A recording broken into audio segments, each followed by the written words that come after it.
Hello everyone, and welcome to History of the Ancient World. Today we're leaving the dusty battlefields and setting sail onto the treacherous waters of the ancient seas. We're diving deep into the history of ancient naval battles, where empires clashed, legends were born, and the fate of civilizations was decided by the might of their fleets and the skill of their sailors. Before the age of cannons and gunpowder, naval warfare was a brutal, close-quarters affair. It was a world of bronze rams, towering wooden ships, and armies fighting on floating platforms. The sea wasn't just a barrier, it was a highway for trade, conquest, and power. Controlling the waves meant controlling the world. So, hoist the sails and weigh the anchor, because our journey begins now. Our first stop is the Late Bronze Age, around 1200 BC. The Eastern Mediterranean was a bustling hub of mighty empires, the Egyptians, the Hittites, and the Mycenaean Greeks. But a mysterious and powerful force emerged from the sea, known to history as the Sea Peoples. These were not a single nation, but a confederation of seafaring raiders who brought chaos and destruction wherever they went. They toppled the Hittite Empire and sacked wealthy coastal cities. Their goal? To conquer the richest prize of all, Egypt. The pharaoh, Ramesses III, knew that a land battle wouldn't be enough. He had to meet this threat on the water. The result was the Battle of the Delta, one of the first major naval battles we have recorded in detail. Egyptian reliefs show a chaotic scene. The Sea People's ships were built for raiding and sailing, but the Egyptians had a clever strategy. They lured the enemy fleet into the winding, narrow channels of the Nile Delta. Here, the Sea People's larger ships became slow and clumsy. Ramesses had lined the banks with archers who rained down arrows, creating a deadly kill zone. Then the smaller, more agile Egyptian boats swarmed in. They used grappling hooks to pull the enemy ships close, and Egyptian marines boarded them, turning the sea into a floating battlefield. The Egyptians were victorious, saving their kingdom from collapse. This battle shows us that in ancient naval warfare, technology and tactics were just as important as brute force. Now, let's sail forward a few centuries to ancient Greece.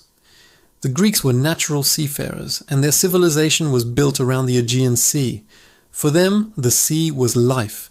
It was also the stage for one of history's most defining conflicts, the Greco-Persian Wars. The mighty Persian Empire, the largest the world had ever seen, set its sights on conquering the small, disunited Greek city-states. In 480 BC, the Persian king Xerxes launched a massive invasion. His land army was immense, and his fleet was said to number over 1,000 ships. The Greeks were vastly outnumbered. After a heroic stand at Thermopylae, the Persians marched on and burned Athens. The situation looked hopeless. The Greek alliance was on the verge of shattering. But the Athenian general, Themistocles, had a plan. He knew their only hope was to fight at sea, in a place where the Persians' numerical advantage would be neutralized. He chose the narrow straits between the island of Salamis and the mainland. He then tricked Xerxes into believing that the Greek fleet was planning to flee.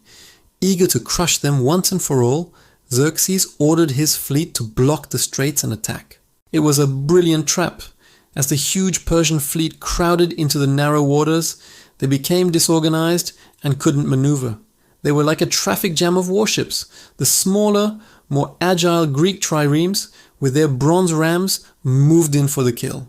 The Greek ships were designed for this kind of combat. They would dart in, ram an enemy vessel, splintering its hull, and then back away before the enemy could board them. The battle was a slaughter. The sheer number of Persian ships worked against them, causing collisions and chaos. The Greeks, fighting for their homes and their freedom, were relentless. By the end of the day, the Persian fleet was shattered, and Xerxes could only watch in horror from his throne on the shore. The Battle of Salamis was a stunning victory for the underdog.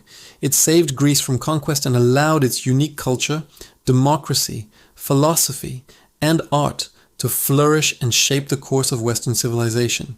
It's a timeless story of how clever strategy and courage can overcome overwhelming odds.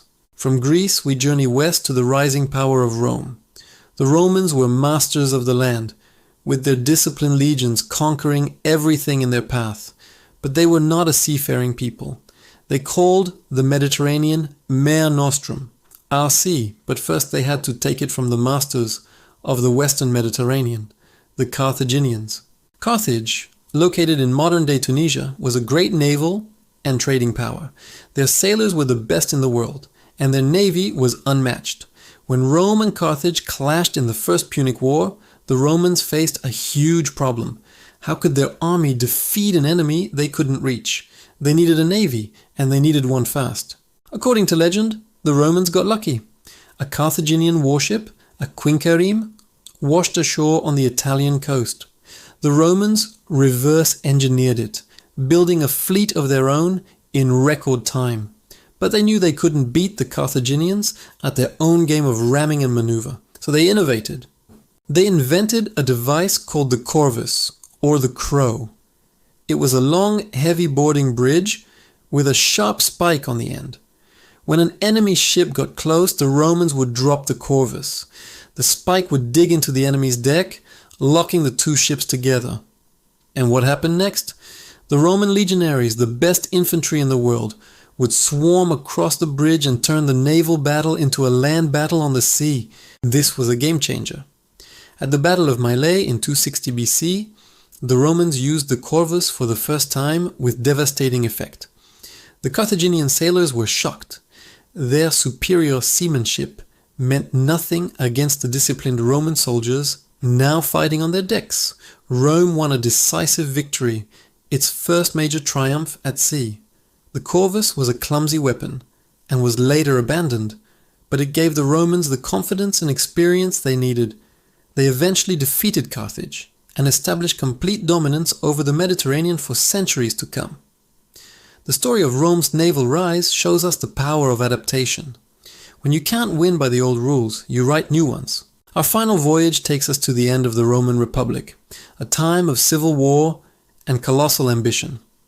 Two of the most famous figures in history, Mark Antony and Octavian, were vying for control of the Roman world. Antony had allied himself with the Queen of Egypt, Cleopatra, and together they commanded a massive fleet. Octavian, the adopted son of Julius Caesar, had the brilliant admiral Marcus Agrippa on his side. The final showdown came in 31 BC at the Battle of Actium, off the coast of Greece. This was a battle of giants. Antony and Cleopatra's ships were huge, some of the largest wooden warships ever built. They were like floating fortresses, bristling with catapults and towers full of archers. Octavian's fleet, commanded by Agrippa, consisted of smaller, more nimble ships. It was a clash of philosophies. Antony favored size and power, hoping to overwhelm the enemy with heavy firepower. Agrippa, on the other hand, focused on speed and maneuverability, a tactic reminiscent of the Greeks at Salamis. As the battle began, Agrippa's smaller ships swarmed around Antony's behemoths. They were too fast to be easily rammed and too agile to be trapped. They used their speed to dart in, strike and pull back, picking off Antony's ships one by one. Then something strange happened. In the middle of the battle, Cleopatra's squadron of ships broke away and fled the scene. Seeing her leave, Mark Antony abandoned his flagship, boarded a smaller vessel, and sailed after her, leaving his fleet leaderless and in disarray. Their morale shattered, the rest of Antony's forces soon surrendered. The Battle of Actium was the end of an era. Antony and Cleopatra would later take their own lives, and Octavian, now unopposed, would become Augustus, the first Roman emperor. The Roman Republic was gone, and the Roman Empire had begun. Actium secured centuries of Roman peace and control over the Mediterranean, all decided in a single afternoon of naval combat.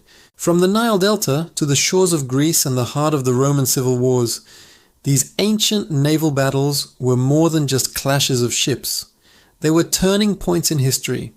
They show us how ingenuity, strategy, and courage can change the fate of empires. The waves of the sea hold countless stories, and we've only just scratched the surface.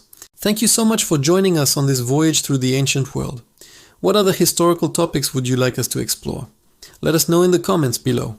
If you enjoyed this journey, don't forget to like, subscribe, and hit that notification bell so you won't miss our next adventure. Until next time, stay curious.